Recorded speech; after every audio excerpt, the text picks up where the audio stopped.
사람을 낚는 어부. 가버나움은 갈릴리 호수 가장자리에 있는 대단히 아름다운 고을로서 나사렛 사람에 비해 이곳 사람들은 예수님을 진심으로 따르고 좋아했어요. 예수님은 여기저기를 다니며 복음을 전하다가 어느 날 게네사렛 호숫가를 지나게 되었어요. 시몬, 안드레야, 선생님, 오, 선생님이시다? 시몬과 안드레는 예수님께서 제자로 택하신 후 줄곧 따라다녔었는데 이날은 고기를 잡으러 나와 있었어요. 그러나 웬일인지 밤새도록 그물을 던졌으나 고기를 한 마리도 잡을 수가 없었어요. 그래, 그동안 잘들 있었느냐? 예, 어서 오세요, 선생님. 고기를 잡지 못했구나. 예, 밤새 그물을 던져보았지만 헛수고였습니다. 그런데 그 말을 들은 예수님이 갑자기 배에 타시는 거였어요. 루시야, 에스, 선생님 저희는 이제 그물을 걷고 집에 들어가려는데 왜 배에 타시는지요? 배를 돌려 깊은 데로 가서 그물을 내려 고기를 잡거라. 예? 원하는 답과는 다른 대답을 들은 시몬과 안드레는 당황했지만 그럼에도 다시 배를 돌려 예수님의 말씀대로 호수 한가운데로 향했어요. 그리고 예수님의 말씀에 의지하여 호수 한가운데로 그물을 던졌어요. 말씀대로 그물을 던지긴 했지만 대체 어떻게 하실 생각이신 거지? 특히 이곳은 더더욱 물고기가 잡히지 않는 곳인데 두 사람은 이 일이 헛수고일 것이라고 생각하면서도 한편 예수님께서 보통 사람이 아니신 것을 알기 때문에 상황을 잠잠히 지켜보고 있었어요. 얼마의 시간이 지났을까? 시간이 적당히 되었다는 것을 느낀 시몬이 그물을 끌어올리려다 깜짝 놀랐어요. 이게 무슨 일이지? 그물이 올려지질 않아. 아이고 이러다가 그물이 찢어지겠어. 두 사람은 도저히 자신들의 힘으로 그물을 끌어올릴 수가 없어 지나가는 어부들의 배를 향해 도움을 요청했어요. 여보시오, 이리 와서 우리 좀 도와주시오. 다른 배의 어부들이 와서 그들을 도와 그물을 끌어올리니 고기가 두 배를 가득 채우고도 남을 만큼이었어요. 헤어허, 고기의 씨가 마른 줄 알았는데 이렇게 풍어를 대하다니. 고맙소. 도와주신 사례로 그 배에 실린 고기들은 모두 가져가시오. 자신들을 도와준 어선을 보답 후 돌려보낸 시몬이 예수님께로 나아가 무릎을 꿇으며 말했어요. 주여, 나를 떠나소서. 나는 죄인입니다. 너는 지금까지 고기를 낚는 어부였으나 이제부터는 하나님의 말씀을 전하여 사람을 낚는 어부가 되리라. 그 모습을 본 세베대의 아들 야고보와 요한은 즉시 달려와 예수님의 제자가 되기를 청했어요. 저희에게도 가르침을 주소서. 나를 따라오너라. 아, 감사합니다. 아버지, 저희들은 이제부터 저분을 따르겠습니다. 나도 보았느니라. 가라, 주님의 은총이 너희와 함께하리라. 세베대의 아들 야고보와 요한은 모든 것을 버려두고 시몬과 안드레와 함께 예수님을 쫓았어요. 귀신 들린 자를 고치심? 가버나움 사람들은 예수님을 무척이나 따르며 말씀 듣기를 기뻐했어요.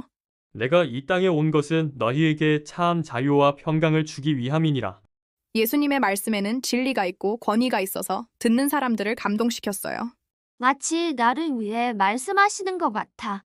정말 어떤 훌륭한 사람도 저와 같은 말씀을 하는 걸 들어보지 못했네. 그때 갑자기 회당 안에 귀신 들린 사람이 뛰어 들어왔어요. 그! 귀신 들린 사람은 예수님을 발견하고는 그 앞으로 다가왔어요. 그러고는 예수님께 항변했어요. 우리를 가만히 두십시오. 우리가 나이사렛 예수 당신과 무슨 상관이 있다고 우리를 멸하러 오신 겁니까? 귀신 들린 사람은 여러 귀신이 들어가 있는 탓인지 자신을 우리라고 표현했어요. 예수님께서 귀신 들린 자의 이야기를 듣고만 계시자 이번에는 귀신 들린 자가 겁에 질린 목소리로 소리를 질렀어요. 나는 당신이 누구인지 알고 있습니다. 당신은 오직 한 분이신 거룩한 분이시며 하나님에게서 오신 분이십니다. 예수님은 귀신이 자신의 정체를 밝히는 것을 두고 보지 않으시고 날카롭고 단호하게 명령하셨어요. 더러운 귀신아, 그 사람에게서 나오거라. 그러자 갑자기 그 사람이 경련을 일으키며 쓰러졌어요. 그리고 귀신이 큰 소리를 지르며 그 사람에게서 나왔어요. 내가 왜 여기에 누워있는 거지? 귀신이 빠져나가자 그 사람은 원래의 평범한 사람으로 돌아왔어요. 일어나라. 이제는 내게서 귀신이 떠나갔느니라. 그 모습을 본 그 자리에 있던 사람들이 너무나 놀라서 서로 수군대기 시작했어요. 저것 봐, 저 귀신 들린 자가 멀쩡해졌어. 도대체 어떻게 된 거지? 하나님께서 보내신 분이 틀림없어. 예수님의 소문은 온 갈릴리 곳곳으로 퍼져나갔어요. 우리가 기다리던 메시아가 틀림없어. 아무렴 당연하지. 베드로의 장모를 고치심. 백부장 하인의 중풍병을 말씀으로 고치신 예수님은 제자들과 함께 회당에서 나와 저녁을 먹기 위해 시몬 베드로의 집으로 가셨어요. 선생님, 여기가 저희 집입니다. 베드로는 예수님을 대접할 생각에 들떠 있었지만 베드로의 집에는 베드로의 장모가 심한 열병으로 몹시 앓고 있었어요. 여보, 어머니의 병세가 심상치 않다요. 뭐, 이거 큰일이군. 베드로가 난감해하는 모습을 본 예수님께서 집 안으로 들어가시어 병자의 손을 잡으시고 말씀하셨어요.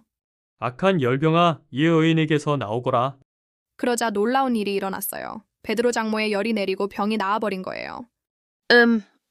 뭔가 개운해지는 것이 정신이 드는 것 같은데? 당신의 병은 다 나았소. 오, 주님, 정말 감사드립니다. 어머니의 병을 고쳐주셔서 감사해요. 자칫 목숨을 잃어버릴 수도 있었는데, 크크. 그대들의 효성이 극진해서 어머니의 병이 나은 것이니 너무 마음 쓰지 말거라. 어쩜 내 몸이 이렇게 홀가분해지다니. 몸이 개운해진 베드로의 장모는 예수님을 대접하기 위해 손수 식사 준비를 거들기까지 했어요. 그렇게 식사를 하며 좋은 시간을 보내고 있는데 베드로는 불현듯 밖이 시끄럽다는 것을 느꼈어요. 밖이 왜 이렇게 소란스러운 거지? 무슨 일인지 알고자 하여 베드로가 밖으로 나가보니 많은 사람들이 베드로의 집 앞에 진을 치고 있었어요. 예수님의 소문을 들은 사람들이 잇따라 병자들을 데리고 베드로의 집으로 몰려왔던 거였어요. 해옥, 이게 다 무슨 일이야? 그 모습을 본 베드로는 깜짝 놀랐어요. 예수님은 언제 나오시려나? 예수님께서 우리 병을 고쳐주실 거야. 맞아. 조회의 결과로 얻게 된 병으로부터 우리를 구해줄 분이 오신다고 했잖아. 밀지 마. 내가 먼저 왔단 말이야. 베드로는 급히 집 안으로 들어가 예수님께 이 사실을 알렸어요. 큰일 났습니다. 선생님, 온 마을에 병자란 병자는 다 모여든 것 같습니다. 귀신 들린 자를 고치신 게 소문이 났나 봐요. 제자들의 말을 들은 예수님은 피곤한 몸에도 불구하고 베드로의 집 앞으로 모여든 그 많은 병자들에게 손을 얹어 병을 고쳐주었어요. 내 병의 고침을 받으라. 예수님께서 말씀하시면 절름발이가 나와서 뛰어다니고 곱사등이는 허리가 펴지며 벙어리는 말문이 열렸어요. 아, 당신은 참말로 하나님의 아들이십니다. 오, 내 평생의 은인 주님이시여. 그렇게 병이 나은 병자들은 눈물을 흘리며 예수님을 찬양하지 않을 수 없었습니다.